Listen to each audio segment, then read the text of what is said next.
Magandang araw mga kaibigan.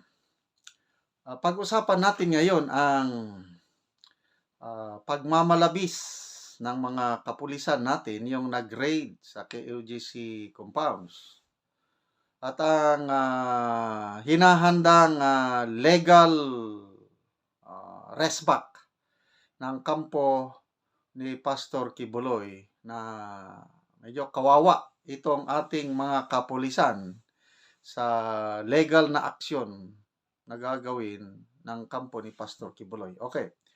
According to dalawang lawyers ito si Attorney Israelito Torion, talagang abogado ng kampo ni Kibuloy, plus si Attorney Roque salita. Una, kay Attorney Torion, maraming nasaktan na mga KOJC members. Kasi nagkaroon ng body search nung una, pumalag ang mga members. They tried to stop yung raid. Kaya siguro sa resistance ng mga members ng KOJC, kaya nagkaroon ng commotion, nasaktan yung mga civilian. Itong mga pulis na ito, they are combatants ulitin ko, ang pinaka-the best of the best na mga pulis natin, mga SAF, dalawang batalyon yan Kung order is order, nako. Kaya may nasaktan. At according to Attorney Torion, yung mga statements ng mga KOJC members, mga civilians na nasaktan during this police raid na ito, they are now compiling their statements, siguro mga medical certificates, and they're planning to file criminal cases against sa ating mga kapulisan. Kaya ito napahamak na ang ating mga pulis, sumusunod lang sa utos. But later on, i-discuss ko na minsan kailangan mo rin ng wisdom sa pagsunod ng utos na yan. So, I believe na as soon as possible, ang kampo ni Pastor Kibuloy, KOJC, will file legal o criminal complaints against sa ating mga kapulisan. Okay. So, ano pa? Yung isa pang paglabag ng ating mga kapulisan, I don't know kung alam ba nila ito, yung ang dala-dala lang nila, there's a legal warrant of arrest para kay Pastor Kibuloy. So kung warrant of arrest, very clear naman is directed kay Pastor Kibuloy yung warrant na yun. It's an order of the judge na huliin kung nandun si Pastor Kibuloy para he will be taken into police custody. Yan.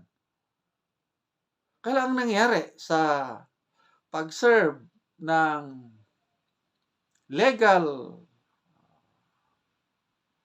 arrest warrant, nagkaroon ng incidental search.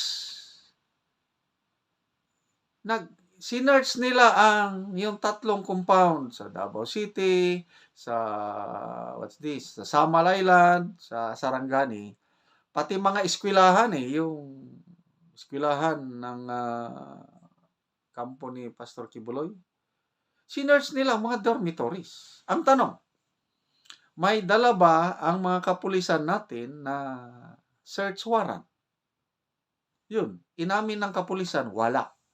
Only warrant of arrest ang dala-dala. Bakit sila nag-search? Ang tawag yan, incidental search. Allowed ba yun? Sabi ni Attorney Roque, it's not allowed. Yung incidental search. Kaya, dito, naawa ako sa ating mga kapulisan, lalo na itong mga SAF. Siguro, yung CIDG, alam nila yan dahil bihasa sila sa law enforcement ang CIDG. But yung SAF, alam ko yung SAF, mga combatants ito, siguro nakalimot ang ating mga pulis or sumusunod lang. I-search nyo yung mga ito. Wala naman silang search warrant. Sumunod naman yung mga pulis. Di sila ang kawawa. Okay? The only instance na pwedeng i-search ang isang lugar na kahit walang search warrant kung may consent yung nandun. So, search warrant with consent. Search with consent. Pag pumayag, ganito pala yan eh.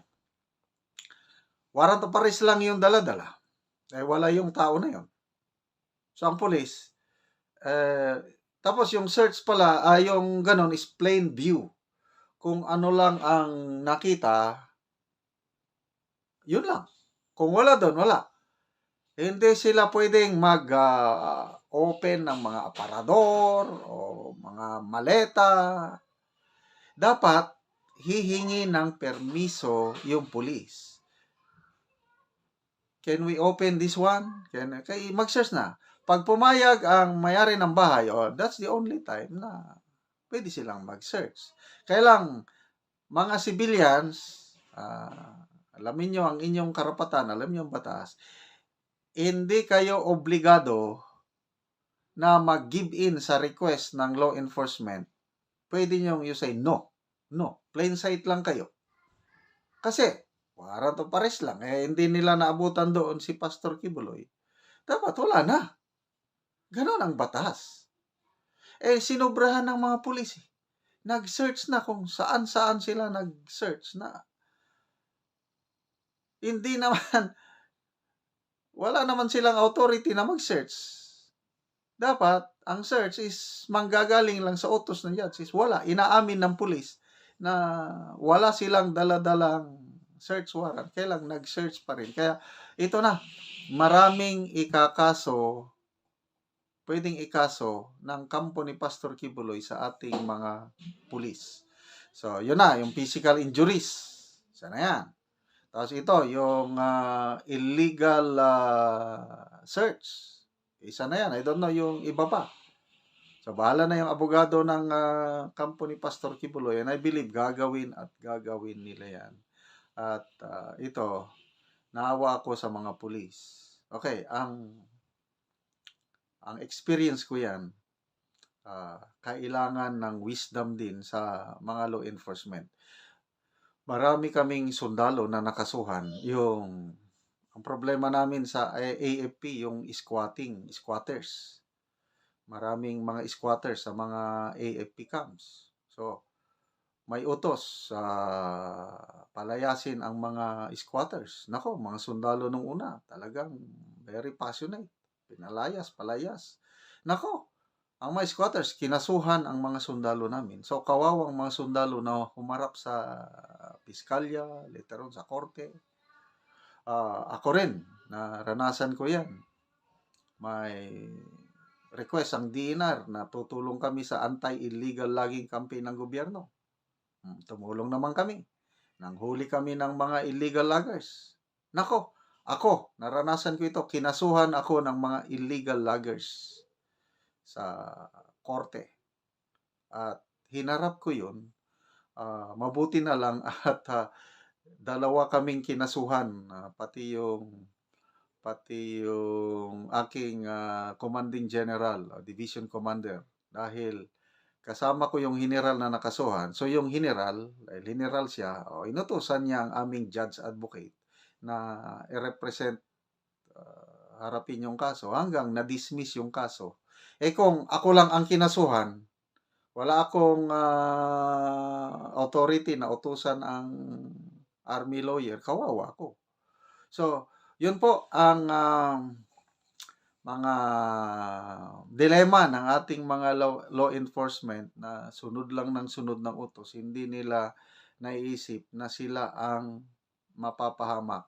Lalo na itong mga SAF na more on combat oriented counter-terrorism, counter-insurgency, laban ang kanila, mapasabak sila sa law enforcement, nakalimutan na nila siguro yung batas. Kaya ngayon, nahaharap ng panganib itong mga magigiting nating SAF dahil sa utos ng nakakataas nila na hulihin si Pastor Kibuloy hanggang nagmalabi sila sa paghuli, nadamay ang mga sibilyan. So sana hindi na ito maulit pa.